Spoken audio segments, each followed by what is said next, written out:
welcome to another episode of Creative Studio Live. And on this week's show, we're going to be talking about what gear you would have with you if you found yourself on a desert island and you could only take a certain amount of things with you. What music gear would you take with you? And I've got some interesting comments already from various social media spaces, which I will delve into. I want to say quickly hi to everyone in the chat, and we will be getting to you, and we will be allowing people from the chat to join in with their webcams in this episode today, so it should be quite interesting. But before we get into all that, I would like you to say hi to my co-host, Mr. Pete Johns, and I'll bring Pete up there. There he is. I'll give him a round of applause. Hello, welcome. Hear that? How you going, Pete? Oh, mate, I'm looking forward to finding out all about what I would do on a desert island, because I've never thought about this before. It's a little bit different because do they have power? Do they have Wi-Fi? Do they have internet? Like, there's so many things we need to consider on here. And, I like to overanalyze things, mate. Don't get me started. I'm going to talk about that in a moment, actually. And here's a little post, actually, I did about this. And what I did find strange is I didn't realize that musicians were such a pedantic bunch. I was getting all kinds of questions from people on social media. Like, one guy said, well, did I have my shoes with me, or did they come off in the crash? Or I was like, this is a theoretical question, guys.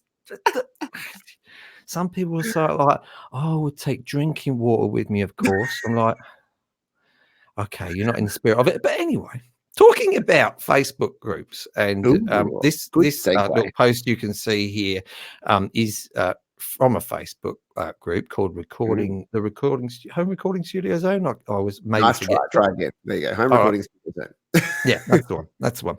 Anyway, one of my favorite people from that group is actually joining us today on the show, and his name is Ricky. Well, I'll let him introduce himself. Ricky T. You're going as Ricky T today. You confused me. I was gonna use your full name, and I thought, oh, is that like a stage name, Ricky T? No, it is actually my name, yeah. But you put the brown bit on the end, and it just makes it too long. So Ricky T's cool. Okay, Ricky T. Good to see you, mate. You were on one of our earlier shows, I think maybe our third episode, and we said we'd have you back again, and here you are in all of your glory, actually. So how have you been keeping, and what's been going on in your world? Oh, well, I ripped my studio up again, but those of you that follow me on HRSZ, yeah, you know that already. In pursuit of the perfect studio. So I'm still a work in progress as far as that goes. But more recently, I've just launched a new business for home studio recordists. And basically, you know, acoustics is is always a big subject. But what I'm doing is to address the typical budget of a home studio recordist. So acoustic panels, that's my thing at the moment. I'm planning to add other products to the line, but that's what I've kicked off with. Beautiful. Have you got a name for that business, Ricky T? Minerva. Yep, that's the name of your production company. Well, branding, guys. Consistent branding, love it. Like it. So it's Minerva Home Studio Designs. Awesome. Very cool. Great name. I suppose you'll like fly out here and set up my studio because I need some acoustic panels like nobody's business over here. Man. Now, I'd love to talk about that, of course, but I'm going to push on the subject because I think this could be a bit of a long show tonight. So I'm going to push on. So, guys, we're going to be talking about the scenario of being stuck on a desert island and what gear you would take with you. Now, I've got some 5 sections which I'm going to work through here for you. And basically, I want you to let me know about invaluable gear you've had in your past. Now, as I said, as I touched upon, I was a bit surprised during the last couple of days as I posted this on a couple of social media places about how hard it was for people to understand this concept. So let's clear up a couple of things, just in case. You do have power, okay? You happen to have landed on a desert island with a generator. Yeah, quite a lot of juice for the generator. So, or solar panels, whatever. Take your pick. I don't care. You've got power. Okay, so you don't have to confine this to acoustic instruments. Now, people in the comments or in the chat down there, do join in along the way. If you would like to jump in and come in on your webcam and actually talk on the show with us, then I have put a link at the beginning of the chat so that you can do that. Just make sure you've got your things set up already if you would like to do that, and obviously don't show us your private parts or anything like that, and we should all get along very well. I mean, show us, but I'm not going to show anyone else. We'll just have a good laugh at them. Anyway, moving on. Before we get into it, guys, as I said, I did actually put this up on social media. Here was my question. What would be the gear of your choice of music gear if you're stuck on a desert island and could pick only one thing? So let's have a look. I thought some of the more interesting answers here were this one from Bo Helbeck. He'd take his computer, a diesel generator, 100 gallons of... Just let me go back a bit here. If you could pick one thing, anyway, I don't want to be pedantic, but anyway. He said he'd take some taste... He'd eat the tasty-looking mushrooms if he was going to starve to death. And apparently all mushrooms are edible, some only once. So I did like that. Mike Hawkinson would take a pipe organ, good for raft building materials. Good thinking. People were very into the idea of actually surviving with this. This guy, he said he'd obviously, without electricity, he'd take a cajon. And then someone responded, Caleb, I think I'd bore myself to death if I had to play a cajon for the rest of my life. That's true. Bless the cajon. I've got one. I love it. Overdrive Studios. Acoustic treatment. You see, it's sort of like a rule on social media when you're talking about recording studios. You must talk at length about acoustic treatment in some way or other. So we've already done it.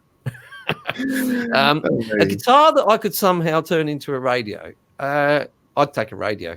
Yeah, that's just me, but this one's just for Ricky actually, because this just looks like an organ to me. Wow. It's sequential circuits Prophet 10. So there you go. That's for the keyboard. So many more. It's an iconic instrument, but I don't know that I wouldn't even risk it actually. It could be a raft if you did get stuck out there. You could paddle on that sucker. And last but not least, I did like this one. A mallet keyboard. What do you call them? LOL. A xylophone. So for the spelling Nazis as well. Spelled with a Z. Yes. Anyway. But it was a nice little comment. I did enjoy that. So I'm hoping that you guys will just raise the bar a little bit anyway, guys. So we're going to be talking in sections. So let's get kicking off with our first section. And the first section is just a musical instrument of some kind. What musical instrument has meant a lot to you over the years and you just love it? I'm going to start off, guess first, with Ricky T. What do you say, Ricky T? Well, you guys gave me... It was quite a hard question to answer because you've seen my studio and how many synths I've got. I know. And you're really asking me to choose one. In the end, after great deliberation, I went for the Yamaha MOXF. And say it again, the MO... The Yamaha MOXF keyboard workstation. Right, okay. I've got no idea what that is. So it shows my ignorance. It's the reason why I went for that one is because it for your meat and potato sounds, it has got everything on there. And does it actually make meat and potato sounds though? Okay. Sort of a slappy sound for meat. It's a sort of a slappy, flappy sound for meat. Yeah, anyway. So if we were talking about, if you want piano sounds, piano sounds, bass, strings, it's got the lot on there. Absolutely everything. So it's kind of my go-to keyboard when I'm at a writing stage. So whatever genre you're working in, it's got the sound set to address it. So For me, that's my ubiquitous keyboard. So very, very versatile. Yes. So I like it. if it's so versatile, why do you have like about 30 keyboards? Well, have you got a problem, Ricky? You know that old saying, yeah? That old saying that master, a jack of all trades, but master of none. So the other ones are the masters, if you get my drift. Yes. Very eloquently put. Pete, I've got a feeling I know what you're going to say, but I don't want to preempt you. You're going to hold it up, and it's probably like sitting by my left hand, as it always is with my my Taylor acoustic. And I feel a bit foolish because my Taylor can make one sound and big strings, so it can make a guitar sound and it can make a very nice guitar sound. But now I realize that Ricky's going to be programming drums, bass, keys, synth, whooping your ass, everything, and I'm going to be sitting there strumming away like a sad on the hill under the palm tree while he is like rocking out some epic beats. But my Taylor, you said in Mike's instructions, he said specifically the model of the instrument. So this is the Taylor 110E, and I love the Taylor 110E because it's not a cutaway. I know many people like to use a cutaway guitar. I don't because you get a fuller sound from a full guitar like the 110E, and because it's an entry level, it starts with a 1, you know, it's an entry level Taylor, means if it accidentally gets snapped in half or goes floating away in the ocean, I won't feel too bad because it's not a $10,000 Taylor, it's a $1,000 Taylor. So that is my my pick for my instrument of choice. I think that's a really, really good pick. I mean, I'm a bit of a Taylor fan myself, and I'll tell you what, their entry level guitars are very that's so good anyway. So anyway, let's not be Taylor fans here. Let's agree. Somebody a comment about an OP1. What's an OP1, guys? I don't know what an OP1 is. I feel a bit ignorant tonight. There's lots of things. Do you know what that is, Ricky? It looks like a little nano-sized synth thing. Okay. They're tiny, but they cost loads. But I suppose they're thinking, you want something small. I don't know why on a desert island, but you want something portable. You got to get around. You're doing your fishing, gathering food. You want something like a guitar or a OP1 with you, don't you? Like Yamaha MOX, bloody whatever it was. Anyway. Google says it's 1,300 quid, but anyway. Wow. Okay. So perhaps Kancha can explain. They will, but anyway. Ooh. Moving on. This is a bit of a weird one, really. Come to think of it, on a desert island. But anyway, we'll go for it anyway, because it's a bit like an episode of Gear Sluts or something. The way we go at the moment, but microphone. So if you had to have a microphone on a desert island, I'm assuming that you've got a whole studio to plug this into. I said you've got a generator anyway. So, so over the years, we all know that we want a U87 or what have you, but we don't. Well, unless Ricky's got one, but in which case I'm flying to England to spend some time with him. But let's talk about, what I'm hoping from you guys is microphones which just prove their worth again and again and again over the years for you. Again, we'll go to Ricky first. What do you reckon, Ricky? My choice for that one was the AKG C414. For me, it's the most versatile microphone that you can use in the studio. There are better microphones than the C414, but to be able to record vocals or you're recording acoustic sounds, to me, if you only had one to do all those things with, for me, it would be the C414. And it is an excellent mic. I haven't personally used one, but lots and lots of people say it's excellent. I do believe, for people interested, that I think the version they do another version of it called a 214, because I think the 414 is, if I'm right, sort of a double-sided microphone, and they've got a one-sided one. It might be 214. I think maybe Vachi from Recording Studio 9 has one of those and made a video about it. And yes, that's sort of on my list to try, for sure. Because it's just one of the next to the U47 or U87, like a lot of people are talking about the AKG format. So Pete, what do you got for us? Well, I was going to choose because some like grey-haired, like middle-aged guy suggested that I pick up one of these, which is the Audio Technica AT2020, because he did a test of 3 microphones and this one came out best. And you're hearing my dulcet tones on the AT2020 right now. But the problem with a desert island is I'm going to assume there's a lot of ambient sound. So you got a lot of seagulls, you got a lot of waves, you got a lot of background noise, and as Ricky knows, acoustic treatment's not really applicable when you're on a desert island. So what do you go with? Of course, you reach for an SM57. Why? Because it's a dynamic microphone. We're not talking condensers. We're talking nice noise rejection here. We're talking unidirectional. We can point it right at whatever we're recording. You can use it for vocals. If I'm assuming, can I bring my pop filter? I'm assuming I can bring my pop filter. We can do vocals. We can record our acoustic guitar. My Taylor will love this, and anything we want to. We can even use it to hammer in the pegs of our tent filter because it's that solid SM57 for the win. It's true. It's very, very true on that point.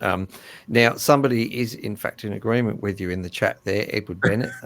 Not surprised at all. And also we've got someone else also going for the SM57 fiddling whistle. I knew I loved you fiddling.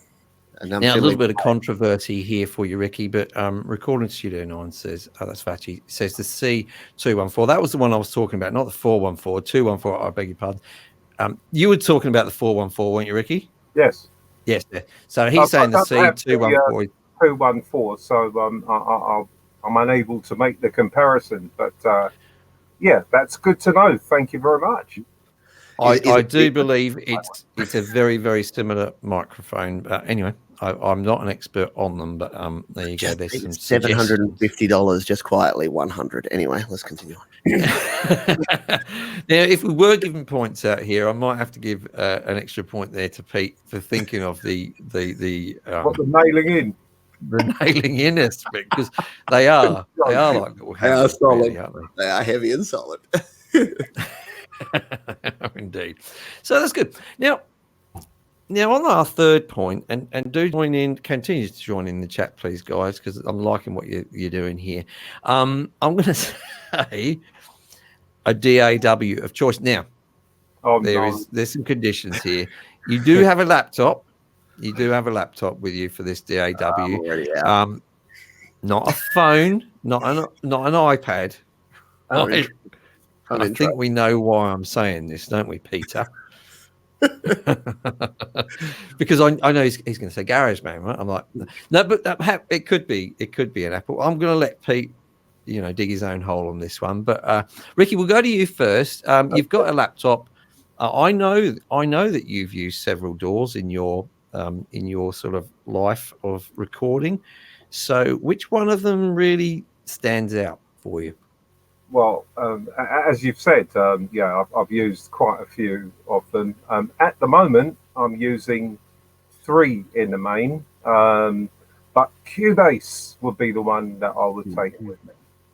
And the reason for that is that my MOXF, also Steinberg being owned by Yamaha, they've made sure that they work together.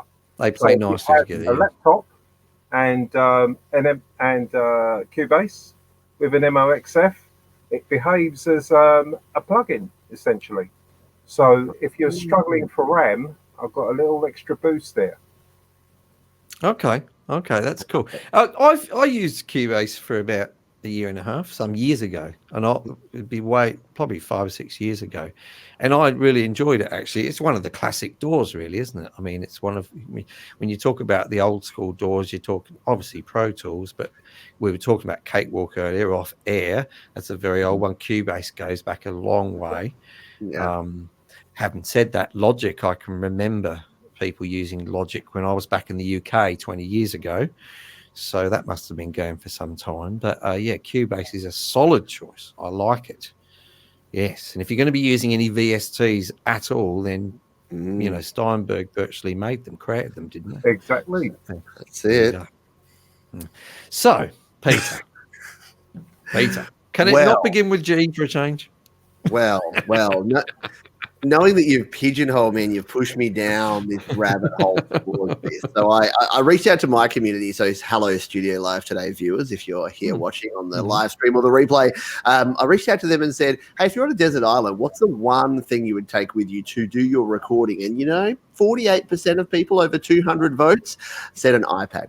So I'm not going to say that because you told me I couldn't. But if I had a laptop with me, it would be a Windows laptop. And because I am a Windows user and I'm a PC user, and I actually use the DAW Reaper on my Windows PC. And we've not talked about this a lot, but Reaper is very flexible. It is very efficient. It is a tiny little application that you install. It is free to try forever. Has a nag screen. So if you've never tried, if you're looking for a free, like Cakewalk by BandLab, very good, and Mike has plenty of videos on that. But if you're looking for another option, Reaper is definitely a great option for that. I use it for all of my recording, for my spoken word, for my voiceover, for everything like that. And it is just literally install it, click it, record it, do your thing. Very good. Handles all your plugins or your VSTs. So yes, I will take my laptop begrudgingly. I won't take my iPad, and I will have Reaper installed on there because it's super light and super quick, and I will be recording epic seagull sounds with my SM57, and then I will club them and cook them and barbecue them for dinner. And I've heard a lot of good things about Reaper. I mean, most of the DAW communities are enthusiastic about their DAW of choice, but I've got to say the Reaper communities are very, very enthusiastic, evangelical about their DAW of choice, and I'm planning to do a video on it at some point because I've never ever installed it or tried it. So I was going to do a sort of a first time use video on that. I'm very interested because I know a couple of things about it, like you don't have to say what type of track you're using. You just create a track and it figures out. You don't even have to say if it's a mono or stereo track. It just knows. And all the same. You know the best thing about Reaper, Mike? You're an old guy, so you'd remember Winamp, the great MP player from back in the 90s. So Reaper came born out of Winamp. So the developer of Winamp is the developer of Reaper. So he took that lightweight infrastructure that Winamp had, and he turned that into a DAW based on the whole principle of simpler and easier and lighter is better. So there you go. Yes, there you go. I've just proven the evangelical nature of Reaper fans. Awesome. We've got Thomas here is saying he's found a loophole. I'll allow this. Thomas, he's gone GarageBand for Mac. Another video I hope to do soon. I've discussed this with Pete a little bit because I do have a Mac in my other room, and was going to give GarageBand a run for its money at some point because I've watched lots of videos about GarageBand on iPhone and iPad from Mr. Pete Johns here, but as of yet to actually try it, bizarrely. But yeah, good choice, of course. And what we've got here is from Darren. He said, of course, if you're on a desert island, you probably don't have to have electricity. Well, I don't know. I've never been on a desert island. Maybe they do have electricity. I don't know. Pretty sure Richard Branson's desert island has plenty of electricity. Just quietly. Yes, indeed. Okay, moving on, guys. That was a good one. Interesting. Some interesting answers there. Now we're going to get into some nitty gritty for number 4, guys. If you could choose just one plugin. Now I'm talking about effects plugins here, not virtual instruments. All right. So if you could choose any effects plugin at all, what would it be, Mr. Ricky T? Yeah, well, I thought long and hard about this one, but it finally came down to the fact that, man, I can't sing for toffee. And I would just hate listening to myself if I didn't have Melodyne. So it would have to be Melodyne. Oh, okay, that's fair enough. I've got to say, there's a lot of people say in groups about using auto-tune, as people often talk about it. They wouldn't dare use it. They're proper singers and all that stuff.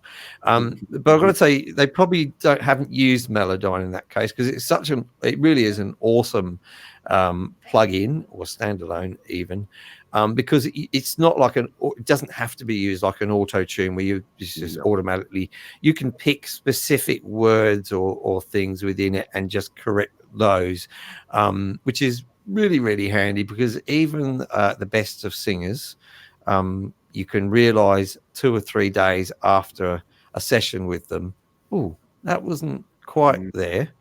And people say, oh, you should just re-record it. No, you don't call a vocalist back a couple of days later and get them to do one note. So yeah, I actually do I don't use it a lot, but what I do find is that when you've got a bunch of harmonies on your main vocal and you get that fixed up, then it's pretty bloody awesome. So yeah. So Pete, where would you go for a plugin? Well, I like it. Firstly, I want to comment on Ricky's suggestion because I agree with that. And it wouldn't be a show if we didn't mention Joe Gilder, because we want Joe Gilder on the show here. So hashtag Joe on the show or something like that. But no, Joe mentioned that like he's always talked about the fact that early on he didn't think that tuning your vocals was kosher. It was like, no, I'm an acoustic performer. I'm a real singer. I don't tune my vocals. And then realize that, hey, actually, if you tune your vocals, they sound better, and you don't have to sound like T-Pain. You can actually just tweak a couple of pitches and you'll be fine. So if you're extending your range, you can just tweak those bits that you miss. So yes, I agree with that. I actually love the idea of using some sort of tuning plugin as well. But I'm going to cheat a little bit here, and I don't know if this is breaking your rules, Mike, but I'm going to use an amp sim. So Clev Grand are one of my favorite plugin developers, and they make an amp sim called Stark, which is available on your desktop. It's a VST, it's an AU, it's even on your iPad and I haven't heard of this. Audio unit plugin. So Stark, and it is an excellent amp modeler. So you can select your amp, you can change up your cabs, you can change up your amps, you can do all of the good things. Very simple, very easy to use, because the reason being that if I can only take my Taylor, because you limited me to one instrument, I figure I can record in my Taylor and then throw Stark on that. And if I want to get some nice crunchy distorted tones, then I can use my amp simulator plugin to turn my acoustic into a cracking electric guitar. So that is my selection here. It's been done before with sometimes can be quite successful, as long as you've got a pickup on your guitar, of course. But yeah, it can be done. It sounds a bit grungy, but it's good. Yeah. Okay, I'll let you have that. I have to say, we've got Fiddling with My Whistle saying here that he would and here's the thing about this suggestion about reverb. On a desert island, you're going to be lacking reverb, right? So a reverb would be a really, really handy thing to have, because there ain't no sort of nice reverbs there. And well, there could be if you was in a cave. There you go. If there's a cave, Ricky, but there's no caves on this desert island. Did I not say?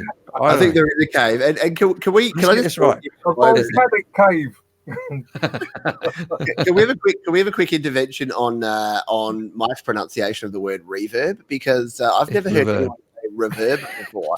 I know it's reverberation, it's not reverberation. But Mike, every video he's ever produced has said reverb, and every time I hear it, it sounds not quite right. So it's reverb. It's reverb. Can reverb with a small R? Mike or Pete? Pete says reverb. Mike says reverb. What is it, Ricky? Right there. Oh, there you go. Well, I'm going reverb. We've got to have our individuality on these things, and particularly if I was going to go for a reverb. now that you've said it, I'm like, yeah, that's wrong. I'm going to have to go back and redo all my old videos now. The lexicon, I'm going to have to say, I wasn't going to take part in this, but it's always my go-to reverbs. I've got a whole bunch of lexicon reverbs. And Vachi is going for a limiter VST. Of course, it's a limiter. It's not a limiter. Everyone knows that. And you're going to be able to line your signals. You're clapping. You got to line your signals, otherwise you're clapping. And we've got Thomas going for a shimmer effects. Actually, shimmer effects. I did get a shimmer reverb the other day, the first one that I've had, and oh my god, that's bloody addictive. You can just sit. I was there for hours and hours and hours with my guitar, just getting all dreamy with a shimmer reverb. Rhubarb. So, yeah, I could see why you'd want to go for a shimmer. But anyway, everyone's correcting it now. We've got someone. Thomas says rhubarb. Yeah, I'm going to say rhubarb from now. Lexicon rhubarb. Anyway, moving on. With if you could choose one, this is our last one, by the way, guys. So, if you could choose just one virtual instrument, what would that virtual instrument be? Ricky. Me? yeah, Ricky. Okay. Right. Yeah, with all the choices you got out there, again, that was really hard. But I rested on Omnisphere as being Omnisphere. Now, being a keyboardist, Yeah. I gravitate towards instruments that can be played by a keyboard, and for me, Omnisphere is probably the most complete keyboard VST out there. So, yeah, I want that one with me. And I'm thinking that I've only tried Omnisphere once, probably a demo or something. And so just give me a quick run through of the kinds of sounds that you get from that. Just everything, really. Everything. it's a synth. It's not. There's not samples in it. It's a synth, isn't it? It's everything. It's samples right. and synthesis as well. It encompasses everything. But they've built a good reputation on their sampled instruments. They really are second to none. I mean, especially some of the classics, like the original, like Rhodes electric pianos. Yeah. It's the closest you can get. I mean, there are lots of good ones out there, but this is like you're really listening to one. I mean, it's superb. And it's funny because there are lots out there, but it's surprising. I was just recording a track the other day with a is it Hammond B3. I'm not great with my model numbers. Hammond B3, so that classic sort of probably white, a shade of pale kind of did I just get a copyright strike for saying that? Who knows? And so I was actually, I'd had one, I won't say which one it was, but it's one very well-known contact library by very well-known people that make contact libraries. Yeah. And I was giving it a run, and I thought it was all right, but I wasn't really happy with the sort of Leslie speaker sound on it. And I found one, I can't remember the name of it, I would say the name of it, but it was a very, very cheap, one of those ones that you could try for free sort of thing, and it was going to be $20 or something to buy.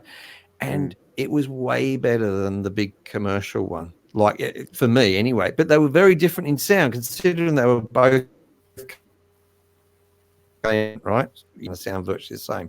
They were actually quite different. So even though, as you say, there can be out there, it's worth trying some different ones. Pete, a virtual instrument.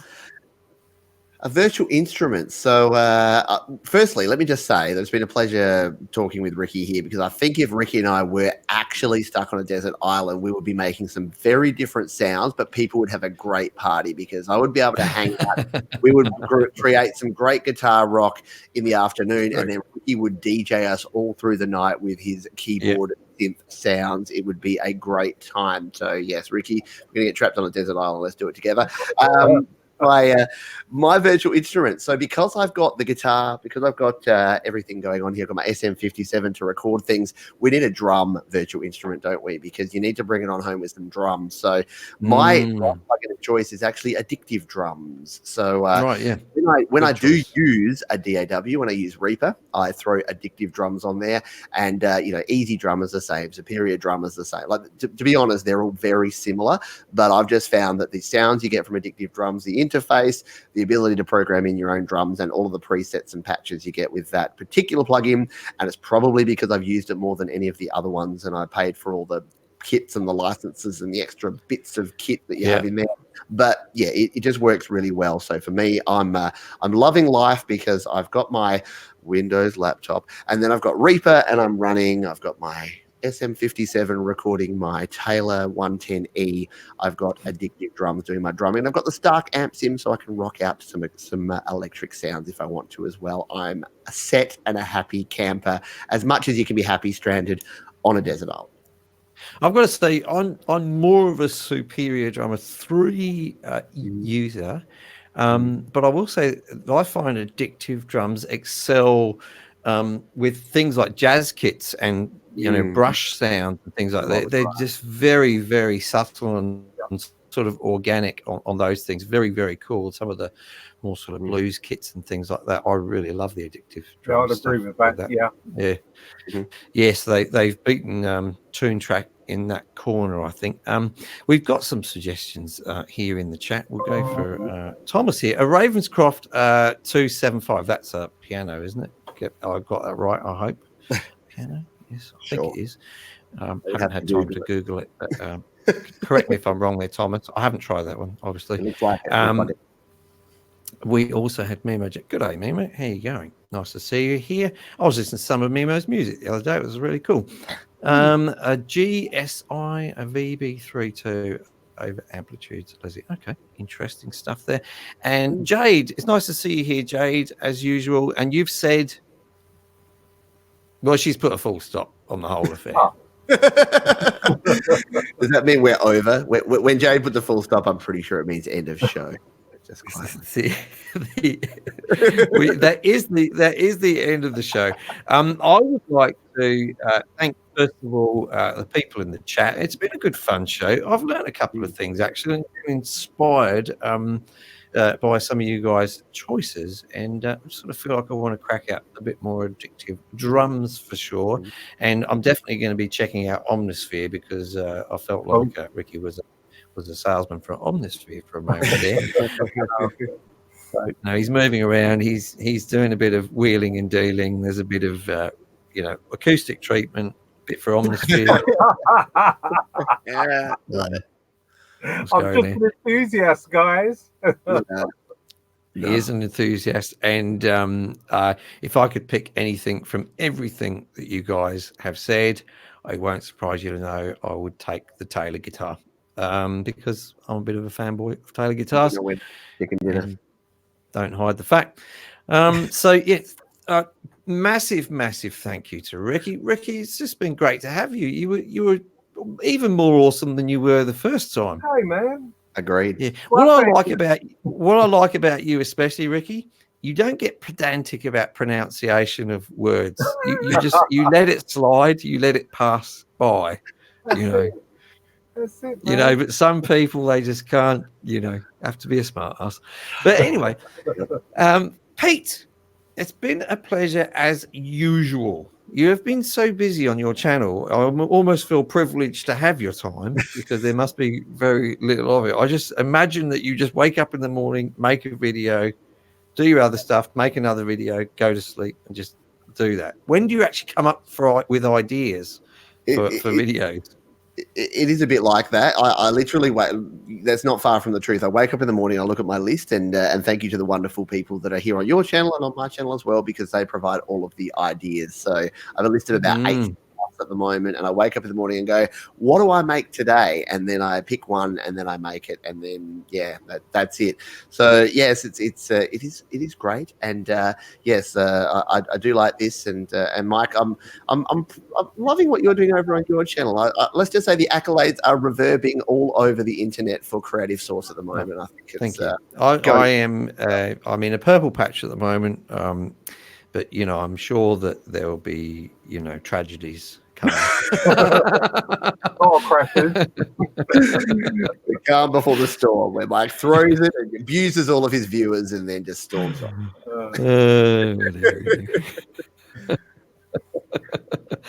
Anyway, it's been lovely, guys in the chat and people watching on the replay. Thank you so much for watching, and if you have enjoyed watching the show, then please do make sure you hit the like button. And guys, what do they do if they didn't like the show? They hit the dislike button twice, Mike.